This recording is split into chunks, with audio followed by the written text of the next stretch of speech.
Hello बच्चों, let's see the question. कह रहा है कि मैच द कॉलम। कॉलम 1 में बेटा कुछ स्टेटमेंट्स लिखी है, कॉलम 2 में बेटा इनके कुछ मतलब उनसे मैचिंग कुछ चीज़ें लिखी हुई है ना। उनका इफेक्ट भी हो सकता है, पीएच की वैल्यू हो सकती है ना, या फिर किस तरीके से इफेक्ट होते हैं वो लिखा हुआ है। तो पहला कहता है कि degree of ionisation of weak electrolyte increases. तो degree of ionisation of weak electrolyte कैसे इंक्रीज होगा? तो एच है बेटा, तो ये डिसोसिएट होता है मेरा एच पॉजिटिव और ए नेगेटिव आयन में। मान लेते हैं ये मेरा वीक इलेक्ट्रोलाइट है, इसके नीचे कंसंट्रेशन सी मान लेते हैं 0 0 हो जाएगी बेटा, और अल्फा हो जाएगी बेटा मेरी डिग्री ऑफ आयनाइजेशन। अल्फा क्या बेटा यहाँ पे डिग्री ऑफ आयनाइजेशन। तो ये क्या बनेगा बेटा मेरा सी अल्फा बनेगा, और सी अल्फा बनेगा। तो कह रहा है कि डिग्रेडेशन इंक्रीज कब होता है? तो देखिए बेटा मैं आपको बता दूं, जितने ज़्यादा आप डाइल्यूशन करोगे ना, उतने ज़्यादा नंबर ऑफ आयंस होंगे बेटा, तो उतने ज़्यादा जल्दी डिसोसिएट होता है मेरा जो एच है ना बेटा, उसके जो डिग्री जो extent of degree of ionization है बेटा ना, एक्सटेंट ऑफ आयनाइजेशन बेटा वो बढ़ता है किस पे? डाइल्यूशन करने पर। डाइल्यूशन करने पर बेटा मेरे अल्फा की वैल्यू हमेशा बढ़ती है, ध्यान रखना, डिग्री ऑफ आयनाइजेशन मेरा बढ़ता है। ठीक है, उतना ज़्यादा डिसोसिएट होता है जितने ज़्यादा डाइल्यूशन कर रहे होते हैं। तो ए का क्या आएगा बेटा मेरा? एस आएगा, ए का आएगा एस। फिर कहता है कि pH of water decreases on. तो देखिए बेटा मैं बता दूं कि पीएच क्या होता है मेरा, इनवर्सली प्रोपोर्शनल होता है टेम्परेचर के। जितना टेम्परेचर बढ़ाओगे पीएच की वैल्यू उतनी ही कम होती है। तो बी का क्या आएगा बेटा मेरा? आर आएगा, क्योंकि हीटिंग लिखा हुआ है। सी कहता है कि the solution has hydrogen ion concentration of इतना। तो हाइड्रोजन आयन कंसंट्रेशन कितनी दे रखी है बेटा? 10⁻⁻⁴ दे रखी है। तो देखिए यहाँ पे कोई कॉमन आयन इफेक्ट नहीं लग रहा, कोई कॉमन आयन नहीं है बेटा। तो यहाँ पे मतलब पीएच निकालने की बात कर रहा है।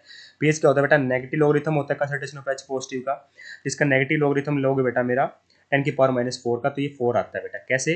क्योंकि जो लॉग की प्रॉपर्टी होता है बेटा कि log x की पावर y होता है मेरा y log x। तो यहाँ पे 10⁻⁻⁴ था, तो -4 आगे आ गया बेटा। log 10 की वैल्यू होती है 1, तो 4 आ गया है ना।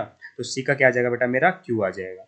फिर कहता है कि the addition of NaOH to COH का whole twice solution precipitate COH का होल ट्वाइस। तो ये देखिए COH का होल ट्वाइस क्या है बेटा मेरा? इस तरीके से डिसोसिएट होगा, Ca+2 plus 2OH negative ion की फॉर्म में, और आप NaOH ऐड कर दो। तो यहाँ पे कॉमन आयन आ रहा है नहीं आ रहा? ठीक है, कौन सा कॉमन आयन आ रहा है बेटा मेरा?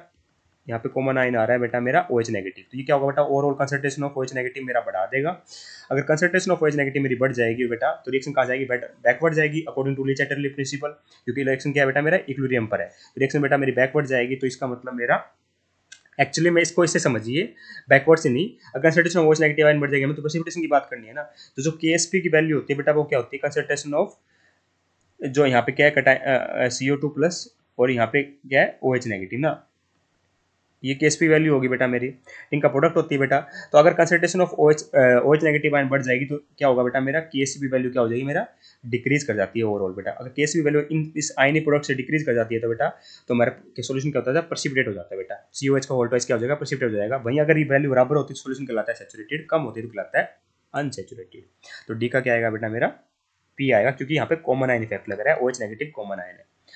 तो एस आर क्यू पी तो ऑप्शन 1 इनकरेक्ट होगा, क्योंकि यहाँ पे पी लिख दिया पहले। ये तो SRT नहीं है, SRQP। तो ऑप्शन नंबर 3 परफेक्टली करेक्ट है।